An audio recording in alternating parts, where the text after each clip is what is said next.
president who was leading the working movement of Canada for so many years and has a lot of impact on Canadian economy and working class people. This man is not anybody but Buzz Hargrove. Okay, thank you so much for having us. Thank you for having me. Actually, I know that you are, after a long time, it is the second time we reach you, and you are right now retired. I know that you are not retired just by the name you are retired, but could you please tell us what you are doing?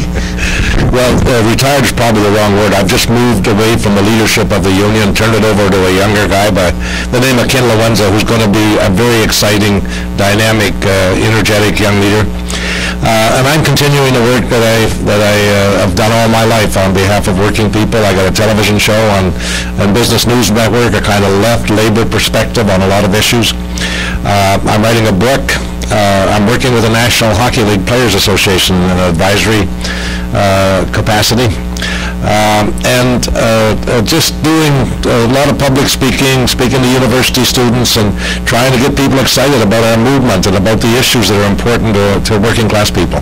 I guess that Buzz is going to be retired at 95. Yes, at 95. I'm not a retired guy. I'm not a guy that puts his feet up. That's not my style. So can you tell us what is your legacy that you left behind? Well, I mean, other people will determine that. I would hope it would recognize that I have played a huge role in growing the union, in diversifying the union, first in terms of the sectors of the economy we're involved in. Since I become president, we've added rail, we've added healthcare and hospitality and nursing homes for the aged, hospital workers, and just a host of other workers in the hospitality and tourism sector. I brought a lot of women into the union, a lot of youth into the union, a lot of new immigrants into the union, people of color, people of different sexual orientation, and we've made the union friendly for them. We've developed the union so that everyone feels comfortable and safe, that everyone can aspire to be the next national president of the union. Ken Lawenza, who's replacing me, was not at the national level. He was the president of Local 444 out of Windsor. So I'm very proud of the fact we've established a structure, a democratic structure that allows a local union president or a local union chairperson or a shop committee person or a man or a woman, a worker of color, anyone to aspire to and have a great chance of becoming a national president or holding a senior position in the union. We have ensured that everyone is welcome and feels safe to discuss the issues, to have a different opinion, and not fear any kind of attack from the leadership of the union. So I would hope that would be a part, at least, of my legacy with the union. Well, you think that the union position right now is stronger or weakened due to meltdown, and almost meltdown is the polite word for recession. So what do you suggest, and what is your idea on the new economy situation in Canada? This is a very, very challenging time. I said to somebody the other day, I'm leaving the union and taking all the jobs with me. We're losing thousands and thousands of jobs in the auto sector. There's a strong rumor now that Chrysler and General Motors will form some kind of new company sometime by the end of October, which shows kind of a panic situation that they're rushing to merge two of the largest countries in the world in a matter of days, as opposed to a matter of months and years that these things normally take. So this is a very, very a bad time for working people. Collective bargaining, very difficult to make progress in these kind of times.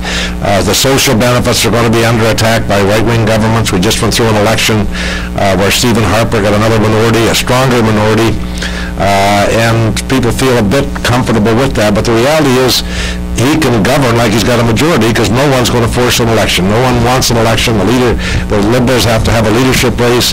The NDP, it's not clear. They spent over $18 million, picked up less than 1% in the vote, so it's not clear that they're looking for another election quick. So it's a very, very challenging time for working people generally, but we have to fight back. We can't accept the logic that we have to take less while the wealthy and powerful take more. That won't work either.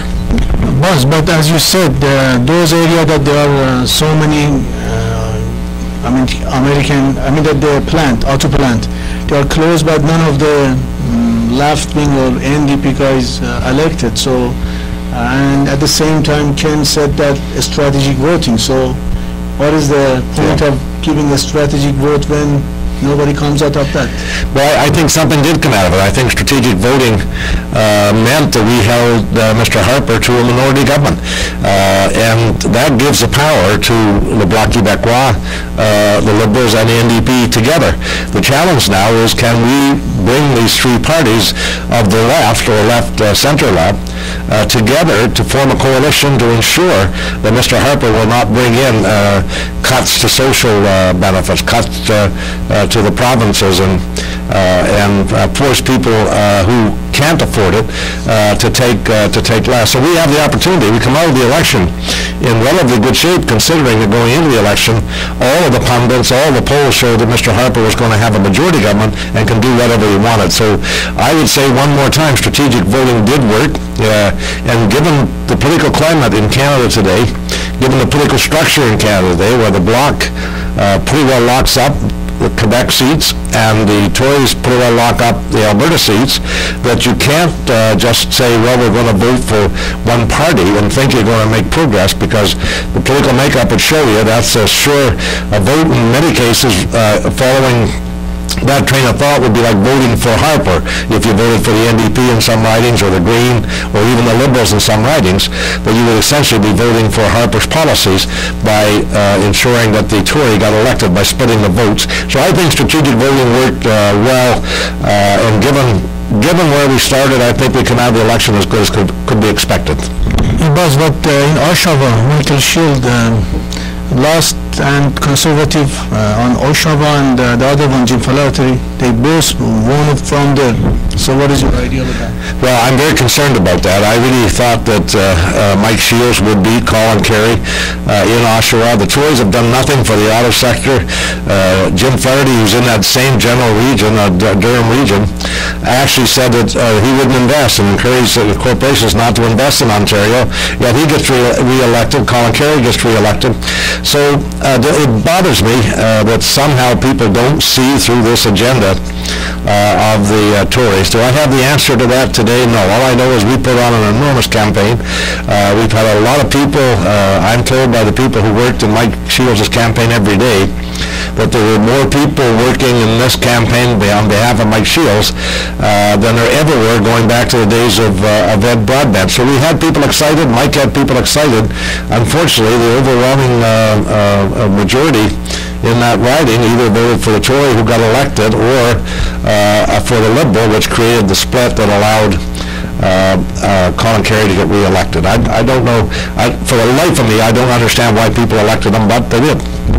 You have a lot of experience. You know that when people know that somebody fights for them, they stand behind them. But the point is that many of the parties, such as NDP or the other parties, they don't have any plan, economic plan.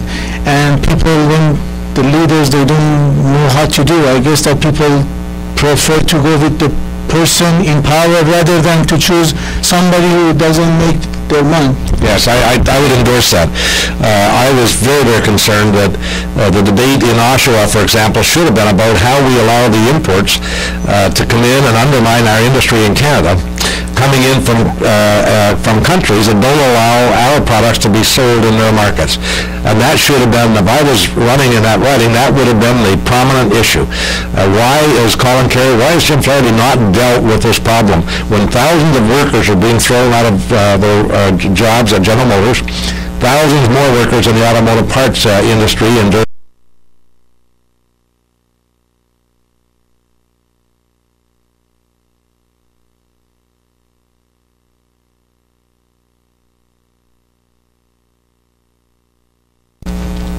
Talked about dealing with the trade issue.